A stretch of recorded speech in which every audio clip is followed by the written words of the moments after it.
नमस्कार दोस्तों, इन्वेस्टिंग की दुनिया में आप सबका स्वागत है और मैं हूं आपका दोस्त अमित कुमार।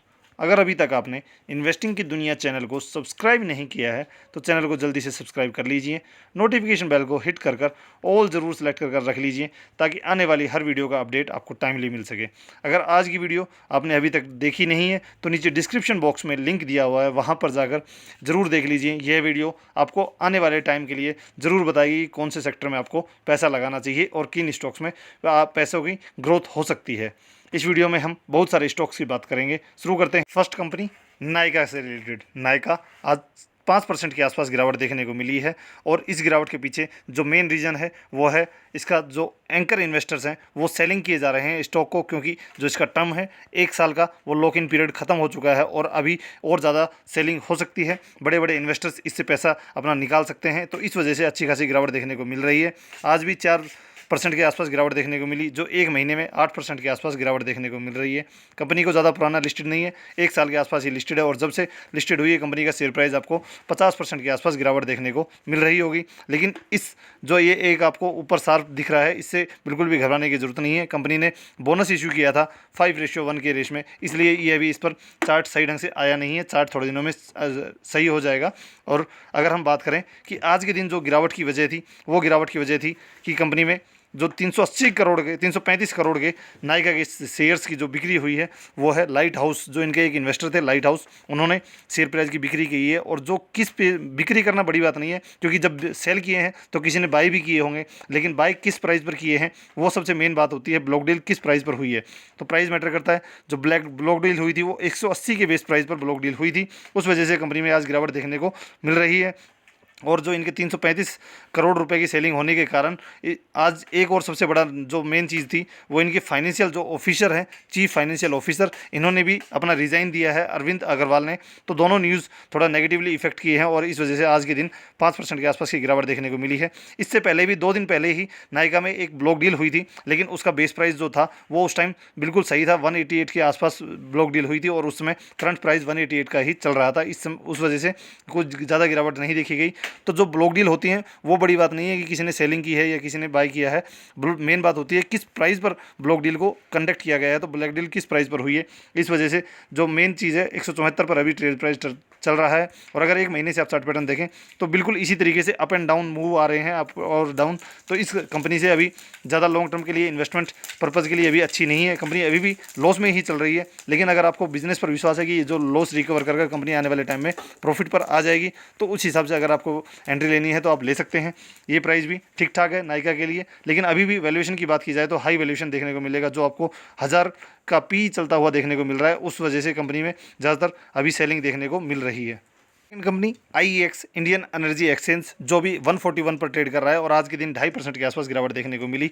लेकिन कल की बात करें तो कंपनी में 5% की तेज़ी देखने को मिली थी। यहाँ आप देख सकते हैं वापस आज से गिरावट शुरू हो गई है। ये तेज़ी किस वजह से थी, क्योंकि कंपनी ने बाईबैक अनाउंस किया था कि बाईबैक हम ला सकते हैं। इस पर मीटिंग कंडक्ट होगी कितनी तारीख को, 25 को बाईबैक के लिए देखा जाएगा मीटिंग में कि अप्रूवल मिलता है या नहीं मिलता है, तो उसी के रिगार्डिंग आगे देखने को मिलेगा। तो इस वजह से कंपनी में 5% की तेज़ी देखने को मिली थी। यहाँ पर आप देख भी सकते हैं IEX बोर्ड जो है 25 को मीटिंग कंडक्ट करेगा शेयर बायबैक के प्रपोजल के रिगार्डिंग कि बायबैक होगा या नहीं होगा, तो उसी के ऊपर होगा। और बायबैक कौन सा होगा, 2 टाइप के बायबैक होते हैं, एक टेंडर रूट से लाया जाता है, एक ओपन रूट से। टेंडर रूट से मतलब एक प्राइस फिक्स कर दिया जाता है, जैसे 141 चल रहा है, मान लीजिए वो कह देते हैं कि हम 170 पर शेयर्स को खरीदना चाहते हैं, तो 170 के हिसाब से शेयर खरीदे जाएंगे।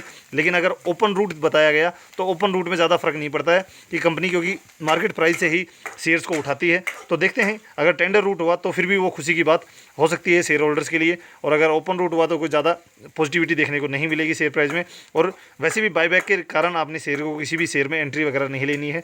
आप मार्केट कैप देख सकते हैं 12,000 करोड़ का ही मार्केट कैप है, तो इनमें फ्लक्चुएशंस होगा ही होगा। कंपनी की 1 साल से बात करें तो अच्छी खासी गिरावट कंपनी दिखा चुकी है, लगभग 50% के आसपास।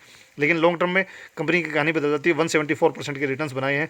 तो इस तेज़ी में जिसने भी निवेश किया है तो वो होल्ड कर बैठ सकता है। कंपनी के वैसे Q2 के रिजल्ट्स भी ज़्यादा अच्छे नहीं देखने को मिले थे, हो सकता है आने वाले टाइम में रिजल्ट सुधरें और कंपनी अच्छा खासा रिटर्न्स देने में सक्षम हो। कंपनी का बिजनेस मोनोपोली टाइप का है, तो आने वाले टाइम में कंपनी दिखा सकती है कि रिटर्न्स अच्छे खासे। और सिर्फ अगर बायबैक की न्यूज़ सुनकर आप एंट्री करेंगे और बायबैक मान लीजिए कंपनी ने कैंसिल कर दिया, बायबैक नहीं दिया, तो वो कंपनी में गिरावट भी देखने को मिल सकती है। तो इस वजह से सिर्फ बायबैक के कारण कंपनी में एंट्री ना लें। अगर आपको बिजनेस पसंद है तभी आप कंपनी में एंट्री बनाने की सोचें। अगली कंपनी पाइपिंग सेक्टर में काम करने वाली प्रिंस पाइप 546 पर ट्रेड कर रहा है। आज के दिन 1% की गिरावट हुई और 5 दिन से कुछ 1.5% के आसपास की गिरावट देखी गई है। लेकिन कंपनी के जब रिजल्ट्स आए थे तो रिजल्ट्स के बाद भी पॉजिटिविटी देखने को मिली थी। कंपनी का शेयर प्राइस नीचे जाने के बावजूद भी वापस उसमें अच्छी खासी बाइंग देखने को मिली थी और प्राइस को ऊपर लेकर गए थे। तो जो Q2 के रिजल्ट्स थे, Q2 के रिजल्ट्स भी बिल्कुल ही खराब देखने को मिले थे। जो कंपनी प्रॉफिट थी, प्रॉफिट से कंपनी लॉस मेकिंग कंपनी बन गई थी। तो इस वजह से कंपनी में अच्छी खासी गिरावट होने की उम्मीद थी, लेकिन फिर भी कंपनी में अच्छी खासी बाइंग देखने को मिली है। तो कंपनी में वैसे भी दम है, कंपनी आने वाले टाइम में अच्छे खासे रिटर्न्स बना सकती है। लेकिन इनकी स्टेटमेंट अभी आई है कंपनी के मैनेजर की, तो उन्होंने यही बोला गया है कि Q3 आने वाला है उसमें भी अच्छी खासी जो मतलब है थोड़ा बहुत नेगेटिविटी ही देखने को मिल सकती है। और क्योंकि जो PVC पाइप्स हैं जो ये यूज़ करती हैं उसका प्राइस लो हो चुके हैं, तो इनको इन्वेंट्री जो लॉस है वो लेना पड़ रहा है। उस इन्वेंट्री लॉस के कारण आने वाले Q3 में भी इन्वेंट्री लॉस रह सकता है। लेकिन जो Q4 है उसके बाद से कह रहे हैं वापस प्रॉफिटेबिलिटी देखने को मिल सकती है कंपनी में अच्छी खासी। और कंपनी की अगर 5 साल की बात की जाए तो 259% के रिटर्न्स बनाकर दिए हैं, जबकि कंपनी खुद 2020 में ही लिस्टेड हुई है। तो अच्छी खासी कंपनी देखने को मिलती है। पर रिस्क यही है कि कंपनी का मार्केट कैप आप 6000 करोड़ का ही है, तो इसमें ये रिस्क भर कर रहेगा कि कंपनी 30-40% कभी भी गिरावट दिखा सकती है, जैसे कि अभी दिखा रही है। लेकिन अगर लॉन्ग टर्म के आप इन्वेस्टर हैं तो लॉन्ग टर्म के लिए इस कंपनी को आराम से होल्ड कर चल सकते हैं। आने वाले टाइम में इस कंपनी में अच्छी खासी ग्रोथ देखने को मिल सकती है। कंपनी RVNL ये भी रिटेल इन्वेस्टर्स की फेवरेट कंपनियों में आती है, क्योंकि कंपनी का शेयर प्राइस 60 के आसपास ट्रेड कर रहा है और अच्छी खासी तेजी देखी गई है 1 महीने से। तो उस तेजी के कारण कईयों ने एंट्री बनाने की सोची होगी, लेकिन मैं पहले भी एडवाइस दे चुका था कि इस कंपनी में एंट्री अभी ना ले, क्योंकि कंपनी का शेयर प्राइस टॉप पर चल रहा था। और अगर 1 महीने में बात की जाए तो देखिए आप 60% के रिटर्न्स कंपनी ने बना कर दिए हैं।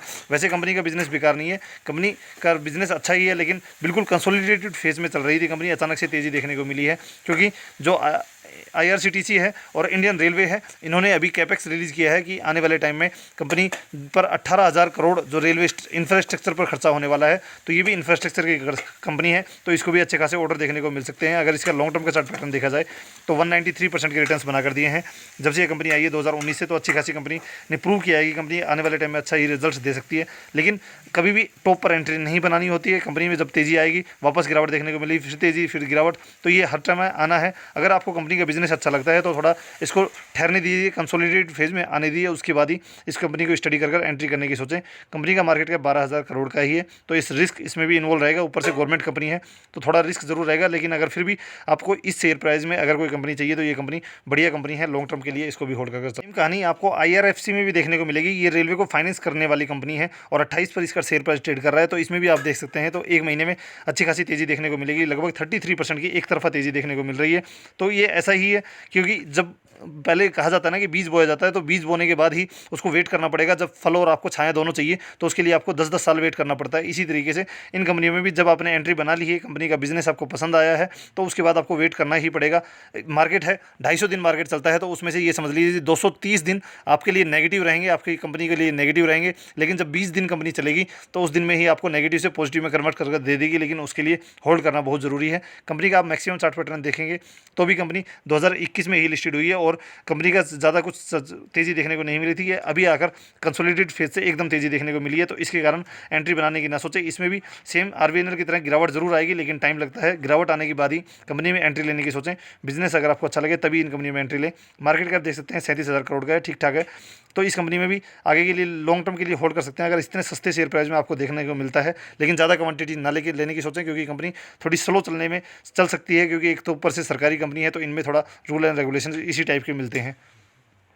अगली कंपनी रिन्यूएबल सेक्टर में काम करने वाली KPI green energy. KPI green energy ने अच्छे खासे मल्टीपैकर रिटर्न बनाकर दिए हैं, लेकिन अभी कुछ टाइम से कंसोलिडेटेड फेज में चल रही है। तो वापस क्वेश्चन आने लग गए हैं कि सर इससे आउट हो जाएगा, लेकिन ये आउट होने के लिए कंपनियां नहीं है। ये देखिए आप गिरावट अच्छी खासी दिखने को मिल जाएंगी बीच बीच में, तो इन गिरावटों के कारण आप आउट कर देंगे, कंपनियों से आउट हो जाएंगे। तो हर कंपनी से आपको आउट होना पड़ेगा। 1 साल में 58% के रिटर्न बनाकर दिए हैं, और 5 साल की बात करें तो कंपनी ने 59% के। लेकिन कंपनी अभी न्यूली लिस्टेड है और इसमें ये NSE पर दिखाई दे रहा है। आपको BSE के चार्ट पैटर्न पर लेकर आ चुका हूँ। यहाँ पर आप देख सकते हैं 5 साल में 1018% के कंपनी ने रिटर्न्स बना कर दिए हैं। 2019 में ही कंपनी आई है, तो 3 साल के अंदर 3.5 साल के अंदर 1000% के रिटर्न बनाने में सकते। तो जब इतने रिटर्न्स दिखते हैं तो आपको समझ जाना चाहिए कि उस कंपनी का साइज़ क्या होगा। तो आप देख सकते हैं 1,000-1,500 करोड़ की कंपनी है, तो बिल्कुल ही very very very risky company की कैटेगरी में आती है। तो इस कंपनी में इतना ही रिस्क रहेगा, जितनी तेज़ी दिखाती हैं उतनी तेज़ गिरावट भी दिखा सकती हैं ये कंपनियाँ। तो उसी हिसाब से एंट्री लेने से अभी भी कंपनी टॉप पर ही चल रही है, तो थोड़ी गिरावट मिले तो ही इस कंपनी के बारे में सोचें। अभी थोड़ा टॉप के आसपास कभी भी कंपनी में एंट्री नहीं बनानी चाहिए। अगर आप नीचे एंट्री लेंगे तभी वो कंपनी आपको अच्छे खासे रिटर्न्स बनाने में सक्षम हो पाएगी। अगली कंपनी जोमेटो लिमिटेड। जोमेटो का शेयर प्राइस 63 पर देखने को मिल रहा है और कंपनी की अगर एक महीने की बात की जाए तो कंपनी ने 2% की तेजी सिर्फ, और अगर एक साल से बात की जाए तो कंपनी अभी भी टॉप से अपने 60% के आसपास गिरावट दिखा रही है और कंपनी में लगातार गिरावट होती ही जा रही है। ऊपर से कंपनी में जो ब्लॉक डील वगैरह है उसका भी इशू चल रहा है कि ब्लॉक डील के कारण कंपनी से अपने जो मेन एंकर इन्वेस्टर्स हैं वो भी बाहर निकल सकते हैं। तो 2021 में ही कंपनी आई है नवंबर में, तो 6 महीने इसको, एक साल इसको कंप्लीट होने वाली है। तो उसके बाद इस कंपनी से भी जो आपको देखने को मिल सकता है कि सेलिंग हो सकती है, तो उस वजह से इन कंपनी में भी पैनिक मचा हुआ है। ये सारी न्यूली लिस्टेड कंपनियों में सबसे बड़ा फोकस में रखें कि इन कंपनियों में कभी भी कोई ब्लॉक डील हो सकती है और किस शेयर प्राइस पर होती है वो सबसे मैटर करेगा, तो उसको भी निगाह में आप रखें और उसी के बाद इन्वेस्टमेंट करने की सोचें। कंपनी अभी तक नेगेटिव में ही रिटर्न्स देती जा रही है क्योंकि कंपनी अभी मार्केट को कैप्चर करने की कोशिश कर रही है। जितना ज़्यादा मार्केट कैप्चर करेंगे उतना ही ज़्यादा फिर ये बाद में प्रॉफिट कमा पाएंगे। तो इन कंपनियों में सबसे बड़ा रिस्क यही है कि इनमें से अभी जो इनके मेन एंकर इन्वेस्टर्स हैं और प्रमोटर्स अपनी सेलिंग कर सकते हैं, तो वो आपको निगाह में रखना है।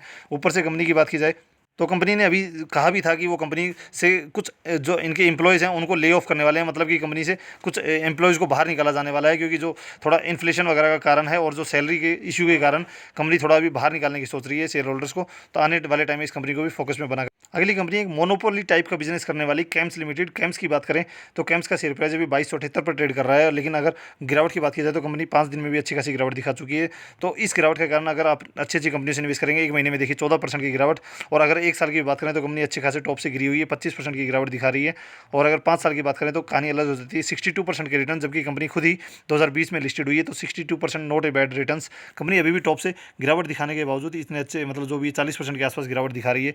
तो इस कंपनी में सबसे बड़ा कारण क्या है कि एक तो मार्केट कैप आप देख सकते हैं, कंपनी का मार्केट कैप ओनली 11,000 करोड़ का है। तो ये गिरावटें इनमें कॉमन है, चलती रहेंगी ये गिरावटें, लेकिन इन गिरावटों के कारण कंपनी से आउट नहीं होना है। कंपनी के बिजनेस को स्टडी करना है। कंपनी का बिजनेस वाकई लाजवाब बिजनेस है। आने वाले टाइम में म्यूचुअल फंड्स जो हैं उनमें अच्छी खासी इन्वेस्टमेंट आती ही जा रही है। आपको पता है कितने म्यूचुअल फंड्स के अकाउंट्स खुलते ही जा रहे हैं बार बार। रिटेल इन्वेस्टर्स जितने भी हैं जो प्रोफेशनल वो हैं, जैसे कि डॉक्टर्स हुए, लॉयर्स हुए, तो ये सभी क्या करते हैं, म्यूचुअल फंड के थ्रू अच्छा खासा पैसा लगाते हुए दिखते हैं। तो ये कंपनी इन सभी को मैनेज करती है। तो आने वाले टाइम में इसकी भी अच्छी खासी और कमाई होती हुई दिखने को मिल सकती है। और दूसरी बात करें कि आजकल इंश्योरेंस सेक्टर को भी इन्हीं के अंडर देने की बात हो रही है। तो इंश्योरेंस सेक्टर जब इनके अंडर आ जाएगा, ऑनलाइन हो जाएगा पूरा इंश्योरेंस वगैरह कंपनियां, तो इस कंपनी को और ज़्यादा बेनिफिट देखने को मिल सकता है। लेकिन कंपनी के जो आप देख सकते हैं जब तेज़ी आती है तो एक तरफा तेज़ी देखने को मिल सकती है इन कंपनियों में। देखिए 165% के रिटर्न बनाए थे 6 महीने में। तो ये कंपनी होल्ड कर बैठिए अगर आप इन्वेस्टेड हैं। तो अगर आपको इन्वेस्ट करना है तो कंपनी का 2200 के आसपास कंपनी को जरूर लेकर ऐड कर सकते हैं। ये कंपनी लॉन्ग टर्म के लिए, पर लॉन्ग टर्म के लिए क्योंकि आपको पता ही शेयर मार्केट आने वाले टाइम में भी चलने वाला है, तो ये कंपनियां अच्छे खासे रिटर्न्स बनाती हुई देखने को मिल सकती हैं। एक और न्यूली लिस्टेड कंपनी डिलीवरी में भी अगर बात करें तो आज के दिन भी अच्छी खासी कुछ ज़्यादा मैटर हुआ नहीं है। 2-2.5% के आसपास गिरावट देखने को मिल रही है क्योंकि जो मेन चीज़ है कंपनी की लिस्टिंग की कि अगर कंपनी का जो इनका पीरियड है, जैसे मैक्सिमम अगर बात करें तो कंपनी देखिए कब लिस्टेड हुई थी, 27 मई को ही लिस्टेड हुई है। तो कंपनी के 6 महीने पूरे होने वाले हैं। तो उस वजह से इनमें भी बोला जा रहा है कि जब इनका इनका लॉकिंग पीरियड खत्म हो जाएगा तो इन कंपनियों में से भी अच्छी खासी सेलिंग होती हुई देखने को मिल सकती है। इस वजह से इन कंपनियों में, और वैसे भी कंपनी के Q2 के रिजल्ट्स भी बिल्कुल भी लाजवाब नहीं थे, बेकार ही रिजल्ट्स देखने को मिले थे। जो इन्होंने एक्सपेक्टेशंस बताई थी मार्केट को उससे भी गंदे रिजल्ट्स देखने को मिले थे। इस वजह से कंपनी में अभी भी अच्छी खासी गिरावट ही देखने को मिल रही है और कंपनी को मार्केट कैप भी 24,000 करोड़ का ही है। तो कंपनी पर अगर आप इन्वेस्ट करना चाह रहे हैं, गिरावट देखकर इन्वेस्ट ना करें, कंपनी का बिजनेस मॉडल स्टडी कर ही इन्वेस्ट करने की सोचें। ये नहीं कि कंपनी 40% गिरी हुई तो निवेश कर लेते हैं, ऐसे 40% देकर किसी भी कंपनी में निवेश नहीं करना है। कंपनी का बिजनेस आपको पसंद आता है तो ही उस कंपनी के साथ आप निवेश करें ताकि आप लॉन्ग टर्म के लिए उसको होल्ड कर रख सकें। लास्ट में अगर वीडियो आपको अच्छा लगा हो तो वीडियो को एक लाइक ज़रूर कर देना, चैनल को दोस्तों के साथ शेयर करना। अगर चैनल को सब्सक्राइब नहीं किया तो चैनल को जल्दी से सब्सक्राइब कर लीजिए और वीडियो को अंत तक देखने के लिए आप सबका बहुत बहुत धन्यवाद। जय हिंद।